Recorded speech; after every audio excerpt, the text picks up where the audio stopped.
ሰላም ወገኖች እንዴት ናችሁ? ሰላም ናችሁ ወይ? በቃ ደስ ብሎኝ እንጀራዬ እንዴት እንዳማረ ላሳያችሁ ነው። ምንም ቪዲዮም ለመስራት ሀሳብም አልነበረኝም፣ ግን እንጀራዬ እንደዚህ ሲያምር ለምን አላሳያቸውም ብዬ ነው። ባይገርማችሁ ቪዲዮም ለመስራት አላሰብኩም። በቃ ደስ ስላለኝ ነው። ምንድነው ምክንያቱ? የጤፍ እንጀራ ብቻውን ጋግሬ አላቅም። የጤፍ ዱቄት ብቻውን ጋግሬ አላቅም። ከገብስ ጋር ቀላቅዬ ነው የምጋግረው። መጀመሪያ ጤፉን አቦካና 1-2-3 ቀን ከቆየ በኋላ ገብሱን አቦካና እንደ ነገ ልጋግር ስል ነው ገብሱን ከጤፉ መደባልቀው እንደዛ አድርጌ ነው መጋግረው። አሁን ገብስ አብክቼ አስቀምጫለሁ። ለምን ጤፉን እስቲ ልሞክረው አልኩኝና ጤፉን ስሞክረው በቃ ልነግራችሁ አልችልም።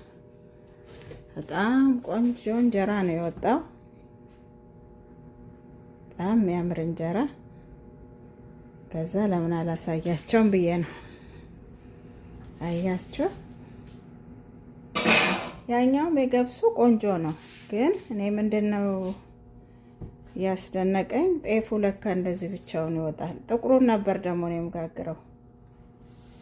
ይሄንን የመጀመሪያ ነው። ነጩን ራሱ ጥቁሩን ስለማወድ ብራውኑን ጤፍ እሱን ነው የምጋግረው። እና ይሁን እንዳማራ አያችሁ። በቃ ውበቱ ልዩ ነው። አያችሁ፣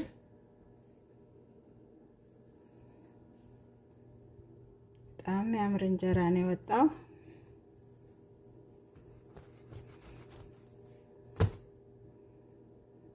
ምን አላሳያቸውም ብዬ ነው። በቃ እንደዚህ ወጥቶልኛል። እና ገብስም አያስፈልገኝም ማለት ነው በዚህ አይነት። እና ምን ይመስለኝ ነበር እኔ ጤፉን ብቻ ብጋግረው ዝም ብሎ በቃ ድርቅ ወይ ደግሞ ቁርስርስ ምናምን የሚል ነገር ነበር የሚመስለኝ፣ ወይ ደግሞ በቃ ወይ ድርቅ የሚል ነገር ነበር የሚመስለኝ። ግን አሁን ሳየው መድረቅም ምናምንም የለውም፣ የመቆራረስ እንትን የለውም። ይሄን የሀገራችን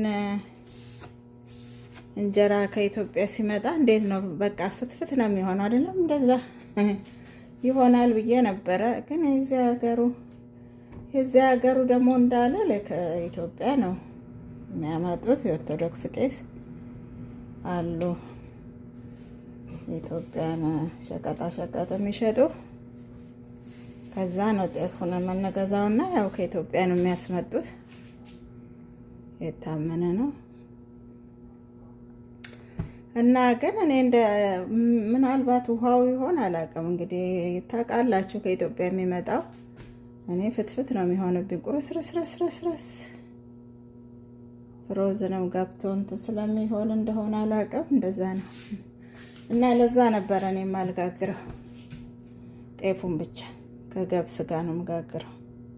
ጥቁሩን ያው ይሄንንም ትንሽ ከገብስ ጋር ያው ጋግሬ እንትን ብየዋለሁ። የመጀመሪያ የጤፍ የገዛሁት ነጭ ቢሆንም ከገብስ ጋር ነበር ይሄንን የምጋግረው። ኦልሞስት ቆንጆ ነው እሱም ቢሆን።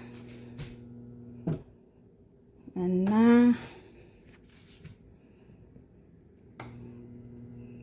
እስቲ ምጣዴን ላስሳት። ሀገራችን በጉሎ ነው አይደል የምታሰሰው? በጉሎ ሲደረግና ቅባቱ ራሱ የጉሎ ደስ ይል ነበር። እና እዚህ ሀገር ጉሎ ያው አንጠቀምም። ምጣዳችንም ያው ስጋግር ላሳያችሁ ነው በአንድ እጄ ይዤ። ጌታ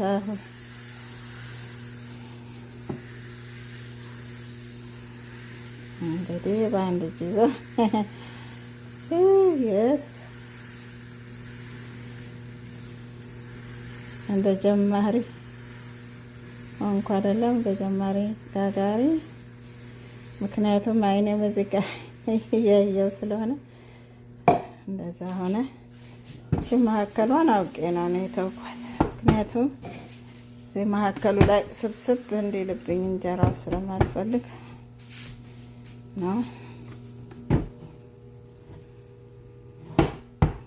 እንደዚህ ሲሆን እንፈልገው እና ያው በአንድ እጄ ጋገርኩ። ቆንጆ ነው እና ይሄን ነው እላችኋለሁ። በገርማችሁ ጉሎ አግኝቻለሁ። እኔ እንትኑ ፍሬውን እንዴት አገኘሽ ብትሉኝ አንድ ጊዜ ያው ወክ እያረኩ ሲሄድ ያለው አንድ ሰውዬ ደጁ የጉሎ እንትን ቅጠሎች በጣም በብዛት ነውና ከቤቱ ፊት ለፊት ከጓሮም ሁሉ አለ። ወክ ሳረግ በዛ ጋር ትንሽ ከሰፈራችን ትንሽ ራቅ ይላል። ሁልጊዜ ያው ሲያሳማምረ እንትኑን ጓሮውን ምናምን ስለማየው ሰውየው ነጭ ሰውዬ ነው። ከዛ ጠየቅኩት፣ ይሄንን ነገር ትጠቀምበታለህ? ይሄንን ካስትሮል ሲድ አልኩት። ኧረ እኔ ምንም አልጠቀምበትም፣ ዝም ብዬ እንደ ማንኛውም ፍላወር ምናምን ለማስጌጫ ነው ምናምን አለኝ። ያው ጉሎ ፍሬ ሲያወጣ አበባ ሲያወጣ ደስ ይላል፣ ቅጠሉም ደስ ይላል። እና ጠየቅኩት ስጠኝ ብዬ መጀመሪያ ጊዜ ሰጠኝ እንትን ነው ፍሬ ማነው ፍሬው ሳይሆን ገና አበባ እያወጣ ነበር። ገና አበባ እያወጣ ስለነበረ እኔም አጉል ሰዓት ነው የጠየቅኩት። አበባውን ሰጠኝ። ይሄ የፍሬው አበባ የለም አይ ብዬ እዛ ወደዛው ጣልኩት። እኔ ነኝ እንግዲህ ያጠፋሁት በአሁን ሰዓት መጠየቅ ያልኩና አያችሁ እንጀራ እና እንደዛ መጀመሪያ እሱን ሰጠኝ። ምንም እንትን አልተጠቀምኩም። ያው ምንም አይረባም ፍሬው ነው ማነው ፍላወሩ ነው። ጠበኩኝና ፍላወሩን ጨርሶ ሲዱን ሲያወጣ ጠብቄ ያለፈ የወሰድኩት እኮ ፍላወሩን ነው። ምንም አልጠቀመኝም እና ከሲዱ ብትሰጠኝ ብዬ ጠየኩት። ከዛ ከሲዱ ላይ እውነትም ደርቆ ነበር። እንዲያውም ሲቆርጣት ፍሬዋ ኬል ብላ ወደቀች እና ሰጠኝ። 6 ፍሬ ይሆናሉ መሰለኝ ሰጠኝ። ከዛ እነሱን ተከልኩ፣ በቀሉ፣ በደንብ በቀሉ። እንትን አልኳቸው፣ ሴቭ አረኳቸው። በሚቀጥለው አመትም እንደዚሁ ተከልኳቸው። እንደዛ እያሉልኝ ተጠራቀሙልኝ። ስወስደው እንግዲህ ከኮሮና በፊት ነው። ከኮሮና ሳይመጣ በፊት ኧረ ኮሮናም አልታሰበም በፊት ከዛ 2-3 አመት በፊት ይሆናል።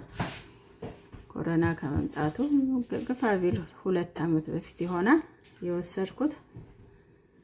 ከዛ ተከልኳት እያልኩ እያጠራቀምኳት አሁን ብዙ ሆኖልኛል። እንዲያውም ጋርደኔ ላይ አሳይቻችኋለሁ። ግን የዚህ ሀገር ጉሎ በጣም ትንንሽ ነው። እንደዛ አጠራቅሜዋለሁ። አንድ ቀን ኦይል እሰራበታለሁ። ስሰራበት አሳያችኋለሁ። እንግዲህ ይህን ቪዲዮ ለመስራት አላሰብኩኝም። እንጀራው ስላማረልኝ ነው።